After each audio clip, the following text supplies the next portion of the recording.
the day no one is giving a testimony. So this is the day.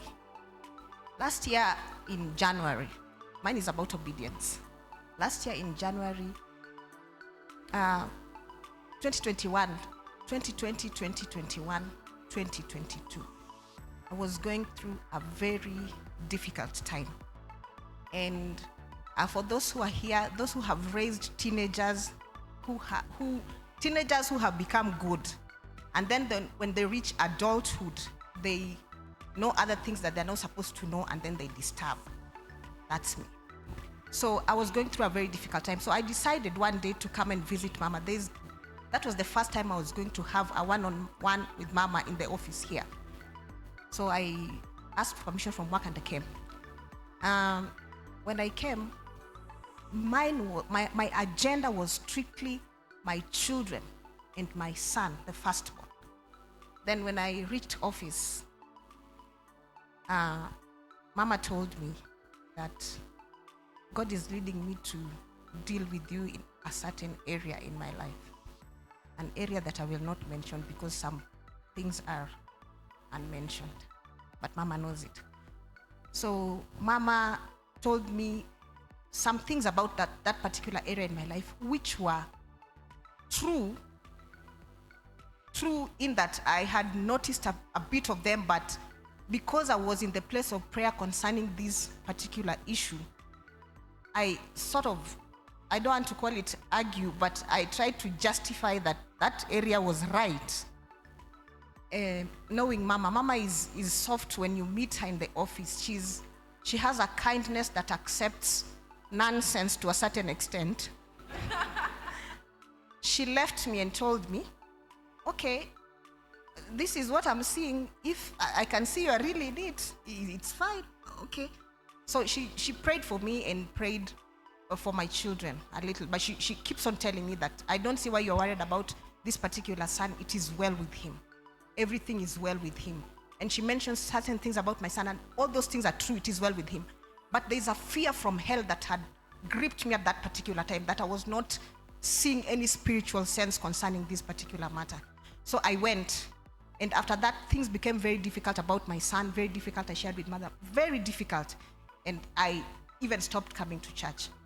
At that particular time, Mama, I told you that I could not even live in my house. I had to go to my brother's house because living in my house was not easy for me. So that year, those things that Mama had said about this particular area became manifest, true, the way she said. So I was praying. When I'm praying, Mama, I was praying. I never wanted to talk about God's will in this matter. It was the way I want it. God, it's this direction. And it was not that direction. It became exactly the way Mama said, hard, not working, me pushing, trying to, God, it's this one, God, it's this one. But towards the end of the year, it became very, very clear the way Mama had said. And the day that I was going to sort out that particular matter, I remember I was not coming to church, but on a number of issues, I would consult her. I would book an appointment with her on phone and tell her, when do I call you? And then she tells me, you can call now, we talk. So I asked her, what do I do about this? And then she told me 1, 2, 3, just do this, just do this. And I went, and it was well. So the reason I'm giving this a testimony is sometimes when we are given a prophetic word about a particular area in your life, we get annoyed and we get very angry because this is an area that you have held so much. You have been with it and you feel it is so good. And sometimes, like when I was leaving, I asked myself, now, who sent me? Why did I go? Because the reason for going was this one.